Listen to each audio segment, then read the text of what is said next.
it looks like we have some fiber enthusiasts in the house. This is amazing. Thank you for knitting in the front row. If you brought your crocheting or knitting with you, take it out. I almost said to do that, but I knew I wouldn't have to prompt this group. This is awesome.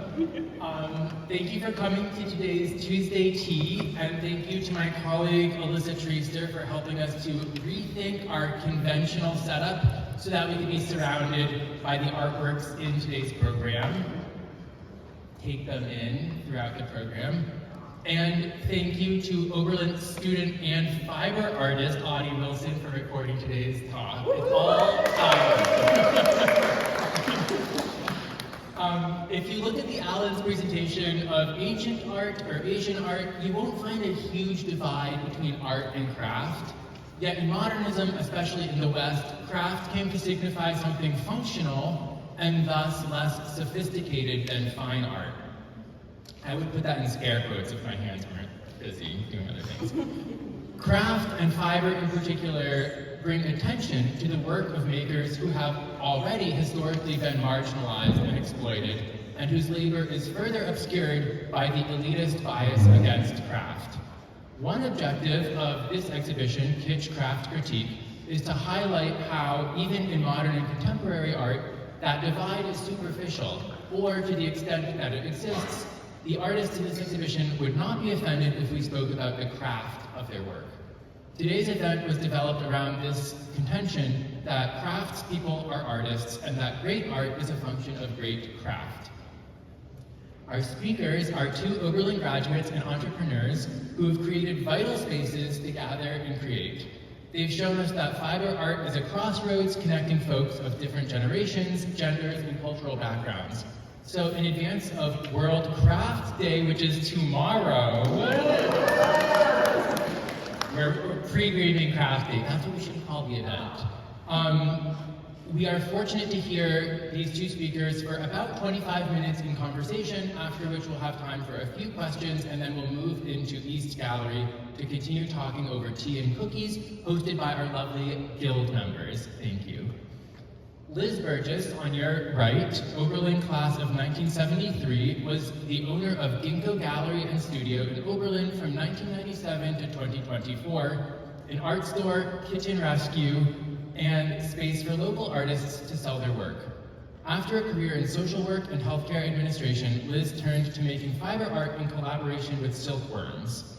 Liz has served as president of the Cleveland Museum of Art's Textile Art Alliance and is also a board member of philanthropic and affordable housing organizations locally.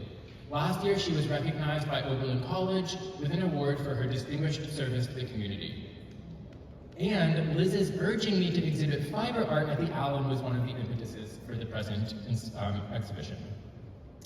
Lisa Whitfield, Oberlin class of 1990, is an accomplished and sought-after violist, holding degrees in viola performance from Oberlin and the Juilliard School. Originally from Philadelphia, Lisa has spent her adult life working as a musician. In April 2022, she opened For Ewe, an inclusive fiber community, moving to downtown Oberlin, its present location, in July 2024. One of only 9 Black-owned yarn shops in the United States, For Ewe has quickly become a beloved institution in Oberlin with a clientele reaching far beyond. Thank you, Liz and Lisa, for your time, your insights today, and for your commitment to the fiber arts in Oberlin and all you've done for our community.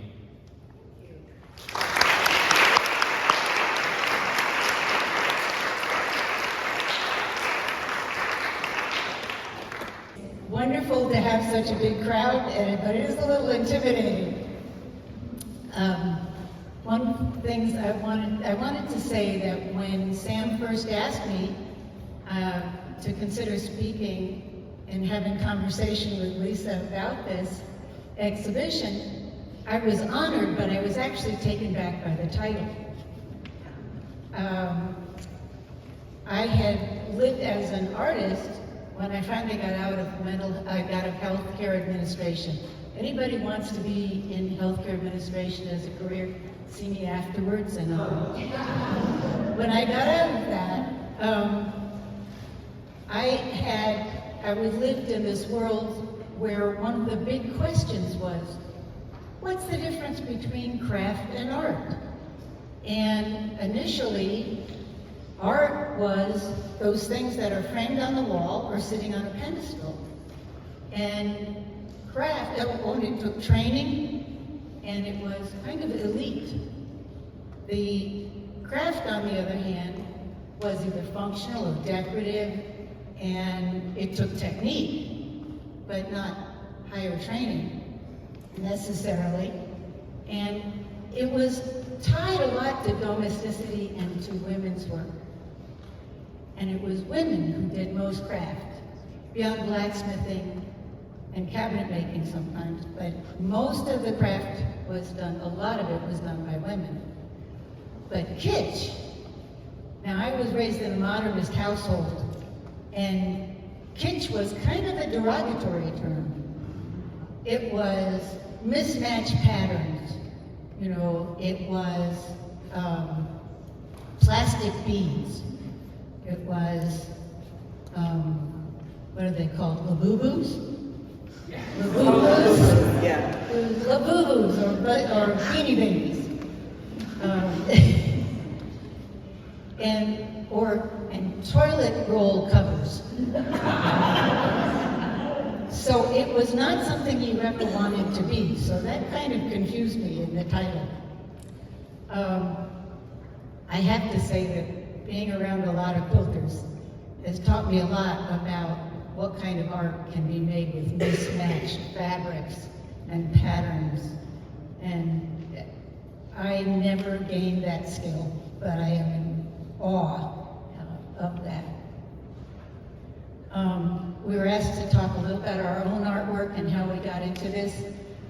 When I left healthcare administration, I was burned out, and so art became my own therapy. I started by just reading some books and ordering a kit of silk paints from the back of a magazine. And I started painting silk and sold it at fairs and wholesale to museums. And I have a couple here, just so you know. And at this point, I clearly considered myself a craftsman. I discovered the Cleveland Institute of Art and the Cleveland Museum of Art. The Cleveland Institute of Art, I discovered I could take classes. And I took classes with June Bonner, who has since passed away, who was a professor there in fiber art and textile art. And through her, I learned cyanotype, shibori, katazomi screen printing, all the Japanese crafts, including Japanese paper making and indigo. And indigo is what caught me. I was hooked on this blue magic that when you pull it out of a pot, if anybody hasn't ever done indigo, you pull it out and it's green and it oxidizes and turns blue right in front of your eyes. And then you realize that I was doing exactly what people had done for 2,000 years. In Africa and Nigeria, there is an indigo pit that's been in continuous use for over 2,000 years. So that was just amazing, and I was hooked on indigo. So my scarves then turned into, I guess I didn't bring it. Oh, here it is. I started still dyeing silk scarves, but using indigo.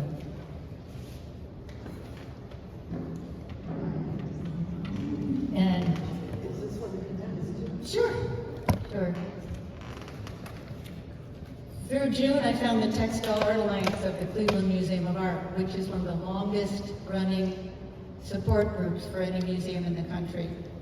It is now separated from the museum, but at that time it was there. And they were an amazing group. They had mounted on their own a major exhibition of fiber art at the Cleveland Museum of Art in the 1970s. And it was one of the first major museum, major exhibition in the major hall of fiber art in this country. It was very different. It was things like 30 feet of macrame. It was huge scale pieces. And there's a book by Mildred Constantine and John Larson that also just sort of reflects what was happening at that time. So mainly it was a group of artists who raised money to buy textiles and fiber art for the art museum. But what it was for me was a way to connect with other artists, start to learn about the history of fiber art, and really get to know the field a little better. And also just to be surrounded by a whole lot of other artists who were working with fibers.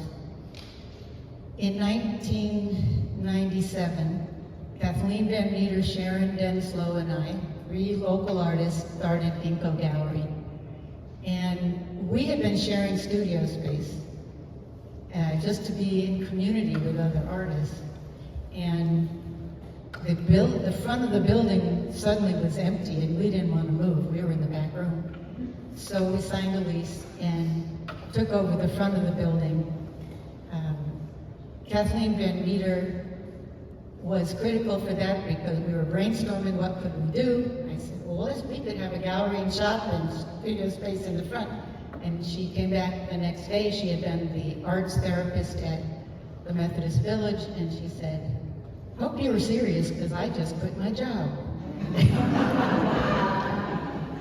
So we opened it. And we did some planning and figured it would take 5 years for us to break even, and we broke even in the first year. We had the perfect location.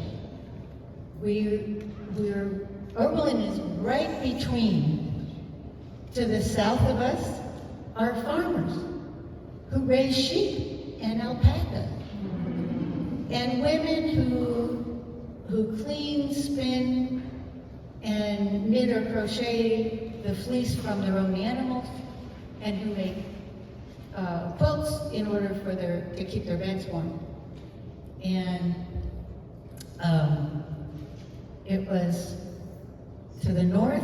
There's the Cleveland Museum of Art with a huge textile art and fiber art collection. And there are all these guilds. There are guilds everywhere for every art form, it seemed like at the time. Spinning, weaving, dyeing, basketry, rug hooking, and quilting, several quilting groups. And I'm looking in the front row, and there are two mainstays of the Lorain County Spinners and Weavers Guild, otherwise known as LOCO. So all these guilds around with all these people making everything and all these sources of raw materials. It really is sort of in the middle between the urban and the rural, and it really did help us define our shop and build it. In my own artwork, being around in a community of other artists really transformed my artwork. I was starting to get very depressed about the state of the planet and thinking human beings probably aren't going to survive. And so the next thing I knew, my artwork was about that. And I found I'd go up to Lake Erie, find sticks, and use shibori techniques on them and dye them in indigo. And the indigo would turn what was obviously a piece of driftwood into kind of a sculptural form. And then I'd remove the strings from the shibori, and it would leave marks, the marks of my hand, the marks of a human hand, and sort of evidence that a human had existed. So that was that. The other thing I just want to say is I had learned through the Cleveland Museum of Art, and Ann Wardwell is here, I'd learned to raise silkworms as part of a demonstration for a major exhibition held between Cleveland Museum of Art and the Met, and put together and curated by Ann Wardwell, who was in the room. And so I was thinking about, can humans really live alongside other species? Or do we have to dominate them and use them as raw material? And next thing I knew, I was raising silkworms again. trying to collaborate with them. And I'd make forms, I'd raise them, running around town getting mulberry, fresh mulberry. And I'd feed the silkworms the mulberry, and when they're ready to spin their cocoons, I'd offer them shapes and forms that I had made. And they would spin on them or not.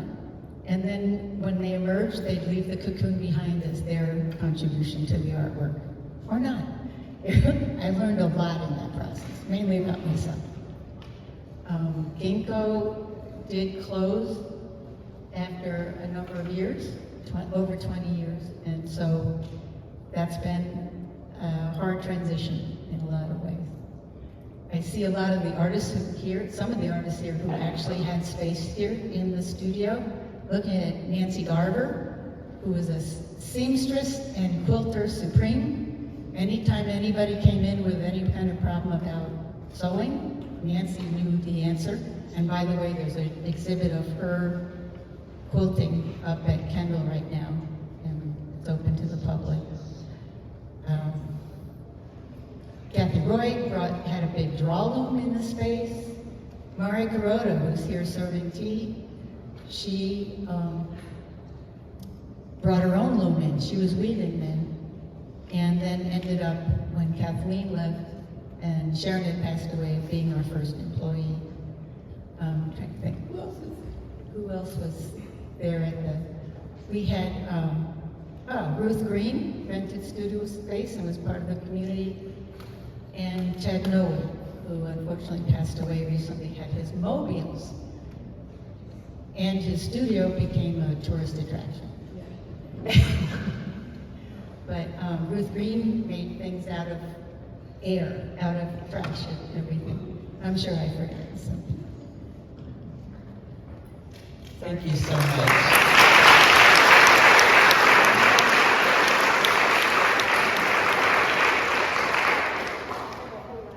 I actually could have listened to you go on a little longer, so you're fine. Oh no, don't be, not at all. Good afternoon, everybody. I just have to say, it's always a little strange being introduced and being asked to talk about myself in a crowd. It's not that I can't do it. It's just depending on the situation. There's a little bit of the that wonderful old tried and true Oberlin tradition of imposter syndrome. I first walked into this museum in August of 1985 as a prospective student. And I grew up in Philadelphia, born in 1968, raised throughout the 70s and 80s. And I was not a part of the privileged neighborhoods and historical sections in Philadelphia. I grew up in what is casually thrown away as a term, the ghetto. And so for me to have come from where I came, seen Oberlin, been accepted to Oberlin, come to Oberlin, and then hear this life that I had that Sam just described, I'm a little awestruck just at the ability to have that achievement, and a little bit sad at the possibility that in our current world, achievements like that are harder now, and they should be easier. So I'm just going to say that right off the bat. Coming to Oberlin was an incredible experience for me. I had grown up in Philadelphia, sort of privilege adjacent, because of some strings that got pulled very early in my life that put me in a position where I could be part of a world that included trips to museums like this. I grew up in the same city as the renowned Philadelphia Museum of Art. I was able to travel, I was able to go to the Met, I was able to go to other art things, but my art form was music. And for me, music was the end-all and be-all. It was everything I wanted. I attended concerts at the Academy of Music. I started playing violin when I was 8. I started playing viola when I was 13. I started studying with a member of the Philadelphia Orchestra when I was 17, and somehow or other I ended up here. But alongside that journey, there was also an artistic journey, but it was a folky kind of artistic journey. My grandmother, in whose house I lived until I was 13 years old, was a master seamstress. She had grown up the youngest of 13 children on a sharecropping farm in North Carolina, in Mount Olive, North Carolina. If y'all have been to North Carolina, or if you've been to the IGA and you've seen Mount Olive pickles, that's where they come from. And several of my relatives worked at the factory. But my grandmother was first put out in the field at age 3 with a sack around her neck and told, pick that, leave that alone. And that was the beginning of her farming journey. At 5, she graduated to the kitchen. And she learned how to make food for all of the men in her family who had worked the farm all day and were tired. So the great thing was my grandmother, she could burn a pot. That woman could cook. My husband is in the audience and he remembers my grandmother could cook. And she loved him because he could eat. But she also created comforters and quilts, not the hand-pieced ones that we think of, but the mass-produced ones in factories with sewing machines that were 10 feet across, where, you know, it was an act of brute force to push fabric through that kind of thing. So many of you may have actually slept under a comforter that my grandmother made in the 70s or 80s. It's entirely possible. She was the one who taught me how to crochet when I was 5. And that was an incredibly important thing for me because I wanted to be my grandmother because she was beautiful and wonderful and could do everything because she was Superwoman. And then, when I was 11 years old, coming home from school on the bus, I went to school in Center City, Philadelphia, and had a long bus ride home. Me and my violin that was on my back, and my book bag, which was enormous, and nobody wanted to give a kid a seat. I somehow managed to get a seat next to a woman who was knitting. And you want to talk about somebody staring like they are thirsty. I stared holes into that woman's knitting. I was just, it was witchcraft. It was magic. There were 2 sticks and string and things happened and there was fabric. It was mesmerizing. And this woman took pity on my 11-year-old self and did what so many crafters I have met since then, in their generosity of spirit and their love and passion for the craft and their desire to share it with others. She took 2 spare needles and some scrap yarn out of her bag and taught me how to cast on and how to do a knit stitch. And that was the beginning of the end. I mean, I was hooked. That's a bad pun, but I was hooked. So, my parents would not buy me yarn or needles because they didn't believe that I had met this strange, mythical lady on the bus, which, by the way, I never knew her name. I never saw her again. She may not be with us anymore, but that one woman in that 30-minute bus ride changed the course of my life forever. And I call her my yarn angel, and I will explain how she comes back around in this story. So because my parents were not interested in, you know, this delusion that I had that I'd been taught how to knit, I got some kitchen twine and 2 sharpened pencils, and I practiced. And knitting came in and out of my life for years. Knitting came back into my life when I was a student here at Oberlin. Knitting came back into my life when I was a student at Juilliard. It came back into my life after I got married.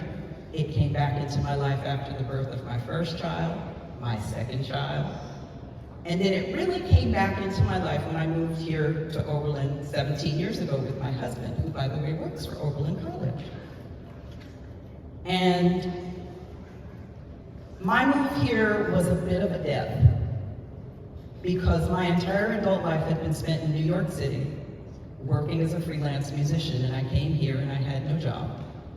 I had a husband with a job and 2 kids with school, and I had nothing. So I turned back to knitting. And knitting was a constant. It was just one of those through lines, a thread, if you will. And eventually what happened, the last time I came back to knitting, it was also a sense of loss. My daughter had graduated high school and was going to college. And so I took up knitting because I wanted to fill that void.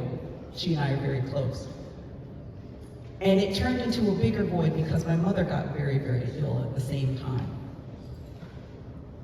And so knitting turned into the thing that I ended up doing at my mother's bedside as she passed away. She died just before the inauguration in 2017, which is the only good thing about when she passed, because she didn't have to see that. But I had to figure out how to continue. I had to figure out how to keep moving forward. So I kept knitting. And I kept knitting. And when another project was finished, I started a new project. And I needed more yarn. And I didn't know where to get yarn, because the yarn store I had gone to when I first came here, Smith's, as so many of you know, had closed by that time. I didn't realize I had to get in a car and drive 30 minutes. I knit 52 projects in the year after my mother passed away. That was not quite 52 trips to the yarn store, but let's just say I got tired of driving to get there.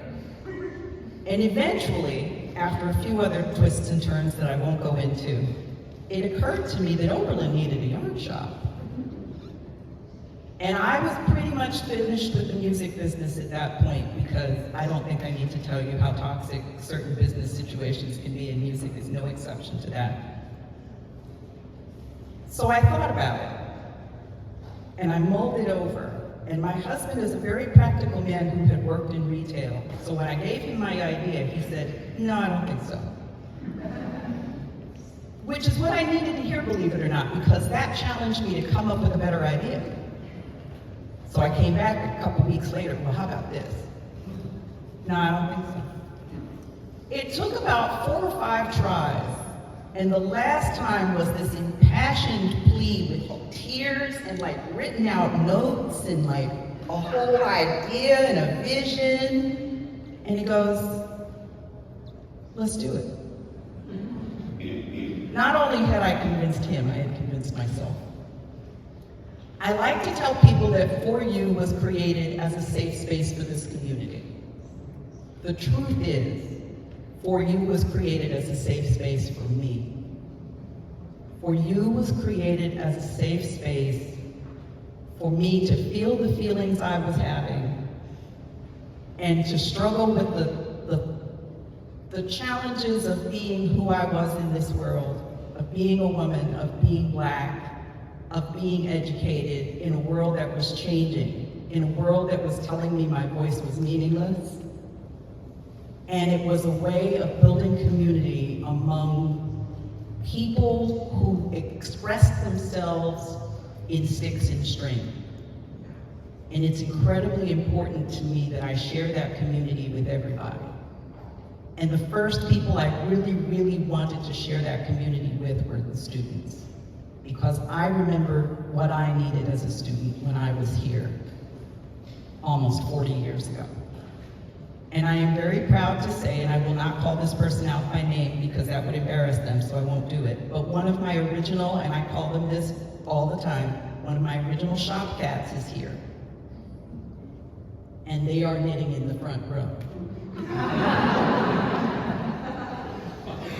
And seeing this person brought me so much joy every time they came in, because I could tell that they kept coming back because there was a joy, there was a happiness they were seeking, and they thought they could find it where I was. And then eventually more students did, and more students did. And then more people from the outlying area did. And then eventually, people from all around the country started to recognize me on social media.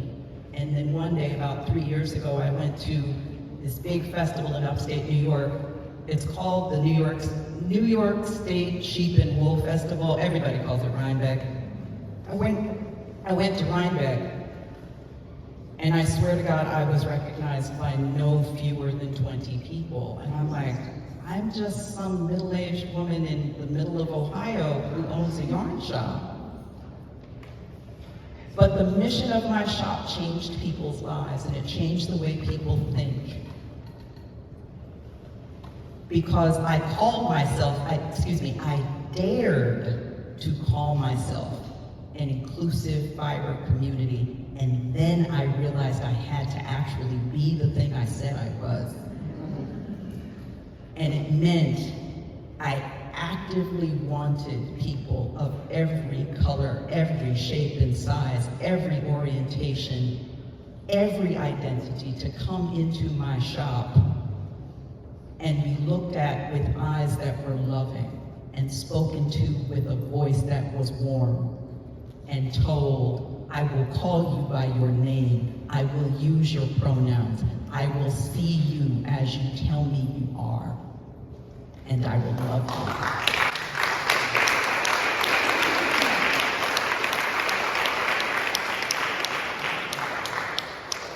you. And in a world that we live in today, where people don't get that validation and they don't get that love, I find that owning that shop is the biggest act of resistance I can perpetrate.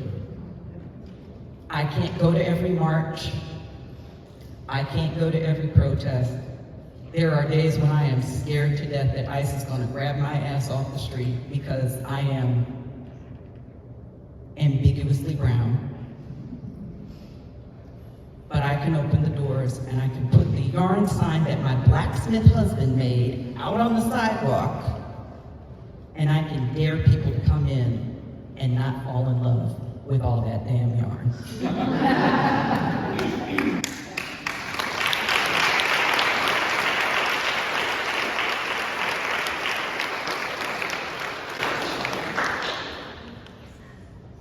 Now, we had decided that we wanted to talk about some of the pieces in the show, and the one that we both really focused on is this one. And I'll start, but Lisa's got some thoughts too, so I'll try to be quick. When I first saw this, I saw it up close. I was walking through the show, and I was really close to it. So the first thing I noticed was all the doilies. And then I stepped back, and I was really taken and blown away by the kind of 3D psychedelic effect of this piece. But then I came back to the doilies, because Lisa knows better than I how much work went into each one of those doilies.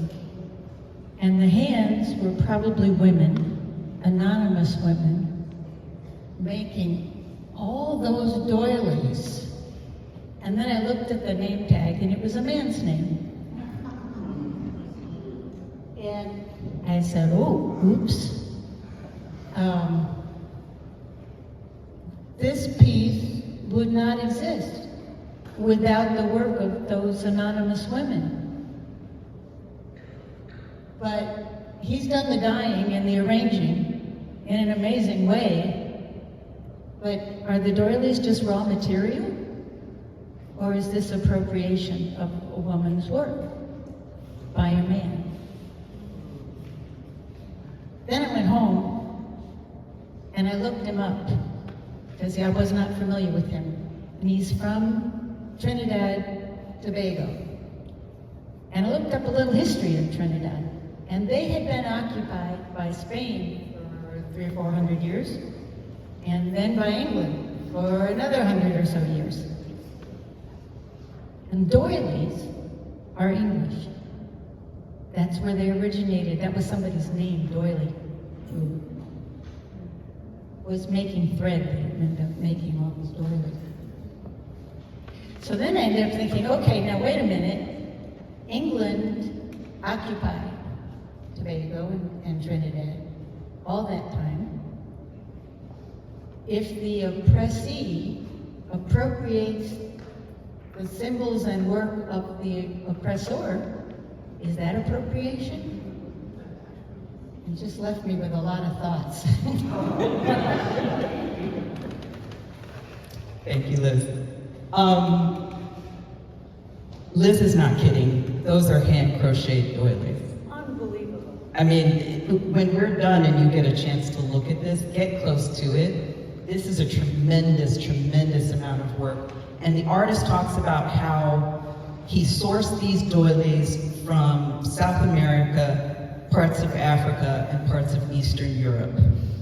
Now, I tried to be a good little Bobby and prepared a little bit about this by reading what the stuff that Sam sent us in support of this particular piece. But also I want to talk to you about the fact that the title of this piece is Giovanni's Room. Now, I'm going to turn it back a little bit. 17-year-old me in Philadelphia growing up fell in love with the works of James Baldwin. James Baldwin wrote the novel Giovanni's Room. Lots of interesting stuff about Giovanni's Room. If you've ever read any of what James Baldwin has done, you will notice that Giovanni's Room, okay, I don't think I need to tell anyone in here that James Baldwin is an African-American man, writer, gay. Okay, good. Just wanted to check. Giovanni's Room is written from an all-white perspective. There are no characters of color in Giovanni's Room. However, the characters have certain lightnesses and darknesses. Certain lightnesses of the higher echelons of society and darknesses of the lower echelons of society. He uses the concepts of light and dark to talk about race, to talk about sexuality, without actually showing it to any of you in the characters. I thought that was really interesting. And I also noticed just this riot of color that's coming out. He talks about it in here as being part of the Trinidadian, Caribbean tradition of carnival. And the idea of masquerading as being a form of self-emancipation. There's also a tremendous amount of pretending, masquerading in Giovanni's Room with the main character of David.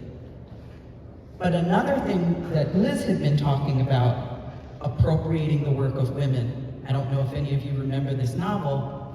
His Aunt Ellen, David's Aunt Ellen, is a knitter. Go knitters. But also, not only are women disregarded and discarded in this novel, but so are the more effeminate men. David discards the first sexual experience he has with a boy by turning around and taunting him and bullying him afterward. He throws him away. He throws away one of the relationships he has with a man in the armed services he was with that he had a sexual relationship with. He throws him away. He throws away the woman he's going to marry, and eventually he throws away Giovanni. So to Baldwin, he is talking about the disposability of the feminine and the female. And that is something that we are adjacent to in this, when Liz was talking about, is this the appropriation of women's work, of what is seen as women's work? Or, turning that around as you did, is it the elevation of women's work by taking it and making it bright and neon and putting it in this riot of color? So I think you and I both have a lot of questions about this piece. But it gave me an opportunity to dive back into one of my favorite Baldwin novels and just give you a little taste of how I use that to think about this piece. So, there you go.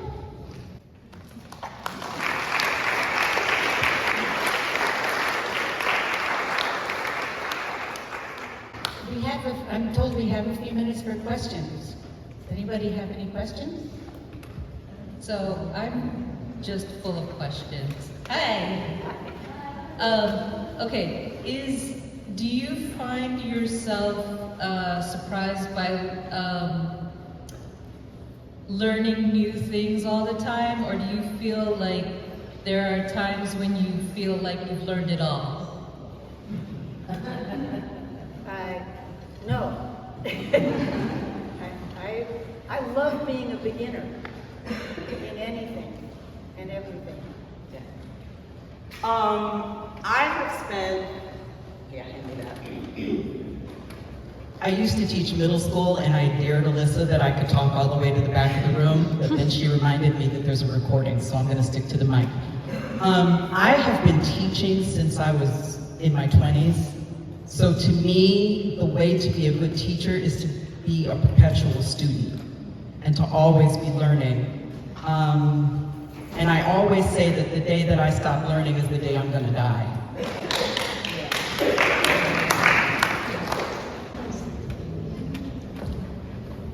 You said you were going to talk about yarn angels at the beginning. You want to tell us what that is?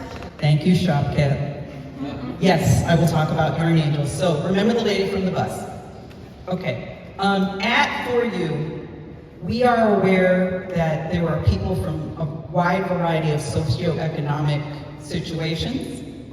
We know that we serve a community that is either student and therefore probably doesn't have a huge amount of disposable income, or indeed retired and may or may not have a lot of disposable income. So we have a program called Yarn Angels. Two ways that this works. And if any of you are interested in participating or contributing, please see me afterward. You can buy a gift card to the shop in any denomination and just make it out to me. And if someone comes in, falls in love with some yarn and they know they can't afford it, I can buy it for them with your gift card. And you have become that person's yarn angel. Or you can go through your stash. I love how I say that and everybody laughs. You can go through your stash and you can decide that there are yarns you are not going to use because you have achieved what we call SABLE, stash accumulation beyond life expectancy.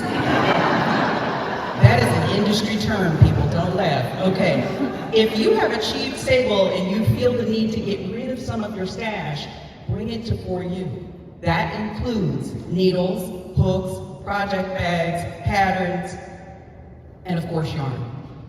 All I ask is that you are 100% sure it is not infested with critters and that it does not smell like any smoke or other industrial irritant. Okay, that's all I ask, that it be clean, okay?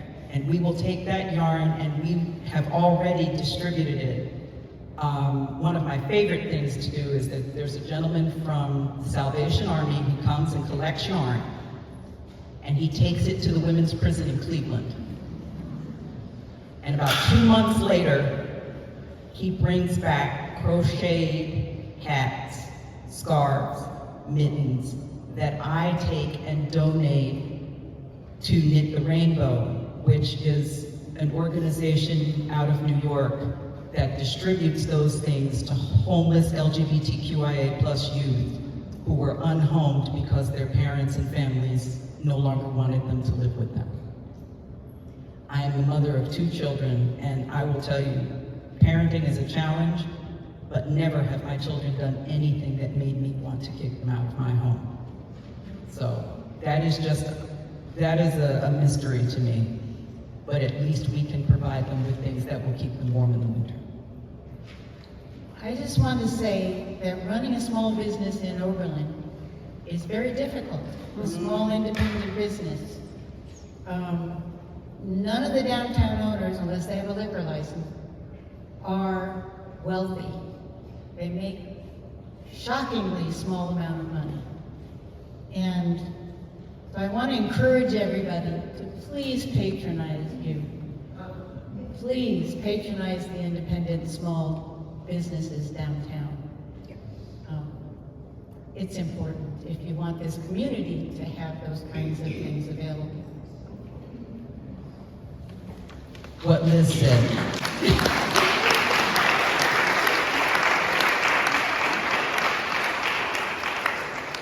Owning a small business in Oberlin or anywhere right now is a difficult thing to do, but I will also tell you it is, as so many other things are, it is a tremendous labor of love.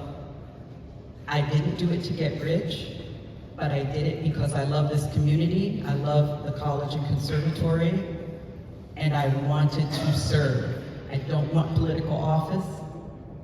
I want to serve my community by providing them a product that they want and a community they want to be a part of.